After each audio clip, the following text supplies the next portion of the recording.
Hi, and welcome back to ELA Tuesday. ELA Tuesday for 3rd through 6th grade. I'm Sherry Easton, and we're going to turn today to the book Terrible Things.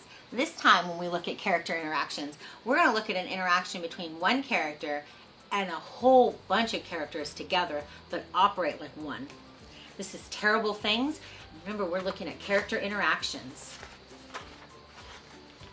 In Europe, during World War II, many people looked the other way when terrible things happened. They pretended not to know that their neighbors were being taken away and locked in concentration camps. They pretended not to hear their cries for help. The Nazis killed millions of Jews and others in the Holocaust. If everyone had stood together at the first sign of evil, would this have happened?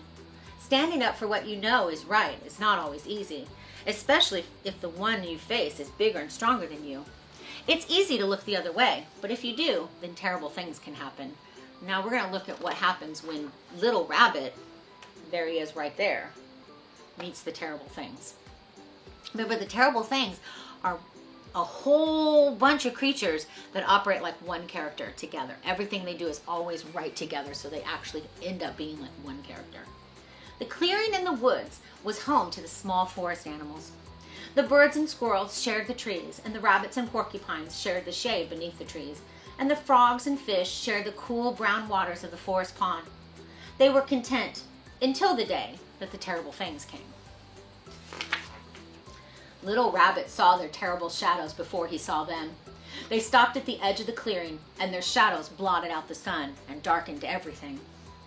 See how scared he is? Notice this first interaction, right? Here's the terrible things, and Little Rabbit is full of fear. It's the first interaction. Not all character interactions are pleasant, right? We have come for every creature that with feathers on its back, the terrible things thundered. We don't have feathers, the frogs said. Nor we, said the squirrels. No, definitely not, said the porcupines. Not us, said the rabbits. The little fish leaped from the water to show the shine of their scales, but the birds twittered nervously in the tops of the trees. Feathers. They rose in the air, then screamed away into the blue of the sky. But the terrible things had brought their terrible nets, and they flung them high and caught the birds and carried them away. The other forest creatures talked nervously among themselves. Those birds were always kind of noisy, old Porcupine said. Good riddance, I say. There's more room in the trees now, the squirrel said. Why did the terrible things want the birds? Little Rabbit asked. What's wrong with feathers? Ooh, no, we mustn't ask, Big Rabbit said. The terrible things don't need a reason. Just be glad it wasn't us that they wanted. Notice that Little Rabbit has an interaction with the terrible things, even though they're not around. He has that when he says, why did the terrible things want the birds? Little Rabbit asked. What's wrong with feathers? See, he's questioning the terrible things. That's an interaction, even though they're not even here, right? Now there were no birds to sing in the clearing, but life went on as almost as before, until the day that the terrible things came back. Little Rabbit heard the thump of their terrible feet before they came into sight. We have come for every bushy-tailed creature who lives in the clearing, the terrible things thundered. We have no tails, the frog said. Nor do we, not real tails, the porcupine said. The little fish leaped from the water to show the smooth shine of their finned tails, and the rabbits turned their rumps so the terrible things could see for themselves that they had little fluffy ball tails, not bushy-tailed. Our tails are round and furry, they said, and by no means are they bushy. The squirrels chittered their fear and ran high into the treetops. But the terrible things swung their terrible nets higher than the squirrels could run and wider than the squirrels could leap, and they caught them all and they carried them away out of the forest clearing. Those squirrels were greedy, Big Rabbit said, always storing away things for themselves and never sharing. But why did the terrible things take them away? Little Rabbit asked. Do the terrible things want the clearing for themselves? No, they have their own place, Big Rabbit said. But the terrible things don't need a reason. Just mind your own business, Little Rabbit. We don't want them to get mad at us. Now there were no birds to sing or squirrels to chitter in the trees. But life in the clearing went on almost as before, until the day the terrible things came back again. Notice they come back every time, right? Little Rabbit heard the rumble of their terrible voices. We have come for every creature that swims in the waters, the terrible things thundered. Oh, we can't swim, the rabbit said quickly. And we can't swim, the porcupine said. The frogs dived deep in the forest pool, with ripples spiraled like corkscrews on the dark brown water, and the little fish darted this way and that in streaks of silver. But the terrible things threw their terrible nets down into the depths, and they dragged up the dripping frogs and the shimmering fish, and they carried them away.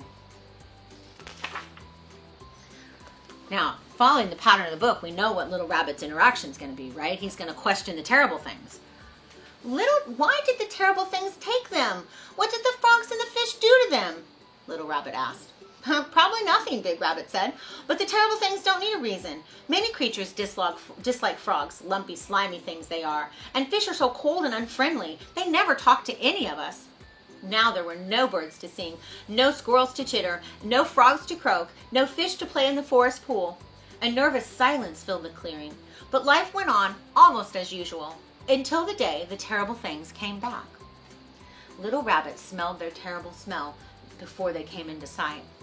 The rabbits and the porcupines looked everywhere except at each other. Think about why they're not looking at each other. There's an interaction, right? So why are the porcupines and the rabbits not looking at each other? I think it's because they're both expecting that the terrible things have come for one of them, right? We have come for every creature that sprouts quills on its back, the terrible things thundered. The rabbits stopped quivering. We don't have quills, they said, whew, fluffing their soft white fur. So they're relieved, because they're not coming from the rabbits, they're coming from the porcupines. The porcupines bristled with all their strength, but the terrible things covered them with the curl of their terrible nets, and the porcupines hung in them like flies in a spider's web as the terrible things carried them away from the forest clearing. Those porcupines always were bad-tempered, Big Rabbit said shakily. Prickly, stickly things. This time, Little Rabbit didn't ask why. Because he knew the terrible things didn't need a reason. The smell still filled the clearing, though the terrible things had gone. What is that interaction? I'm going to read that one more time, because this time, Little Rabbit's interaction is to ignore the terrible things, right? He's kind of given up. He says this time, Little Rabbit didn't even ask why. By now, he knew that the terrible things didn't need a reason. I liked it better when there were all kinds of creatures in our clearing, he said, and I think we should move. What if the terrible things come back? So now, the interaction is that he's worried about the terrible things, right? I liked it better. Nonsense, Big Rabbit said. Why should we move? This has always been our home, and the terrible things won't come back. The only ones left are us. We are the rabbits, and it can't happen to us. As day followed peaceful day, Little Rabbit thought Big Rabbit must be right. Maybe they weren't coming back. He started to feel a little bit more comfortable. Until the day the terrible things came back. Little Rabbit saw the terrible gleam of their terrible eyes through the dark forest, and he smelled again their terrible smell. We have come for any creature that is white, the terrible things thundered. There are no white creatures here but us, Big Rabbit said. We have come for you then, the terrible things said. The rabbits scampered in every direction. Help, they screamed. Somebody help! But there was no one left to help. No fish, no birds, no squirrels, no frogs, no porcupines. Nobody left to help. And the big circling nets dropped over them, and the terrible things carried them away out of the forest clearing. So now Little Rabbit has a pretty horrible interaction with the terrible things, right? In this case, the terrible things caught the rabbits and took them away. But notice who's still here. Little Rabbit somehow got away. So let's see if he's going to interact with the terrible things again. All but Little Rabbit, who was little enough to hide in a pile of rocks by the pond and smart enough to stay so still and so quiet that the terrible things thought he was a rock himself. When they had all gone, Little Rabbit crept into the middle of the empty clearing. I should have tried to help the other rabbits, he thought. If only we creatures had stuck together. It could have been different. Sadly, Little Rabbit left the forest clearing. He'd go tell other forest creatures about the terrible things, and he hoped somebody would listen. So in this story, the one character, Little Rabbit, interacts with a bunch of characters, the terrible things, right? And sometimes his interactions aren't even directly with the terrible things. Sometimes he interacts about them, right? When he questions them or hides from them or is scared by them. That's an interaction. It's a reaction to the terrible things that Little Rabbit has. Let's look back at some of those moments. You can see here, Little Rabbit is already interacting. He's just seen the terrible things. He hasn't even heard them speak yet, right? But he's already interacting with fear. He's responding to them with fear. Let's find another moment.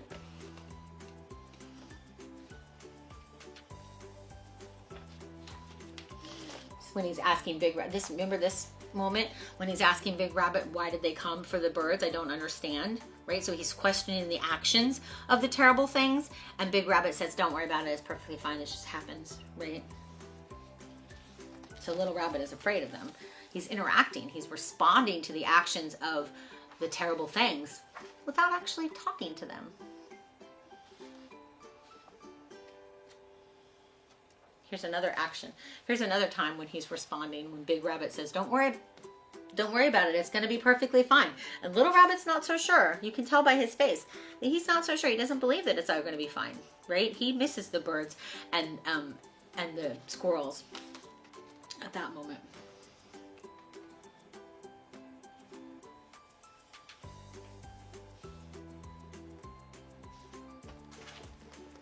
Look at this picture.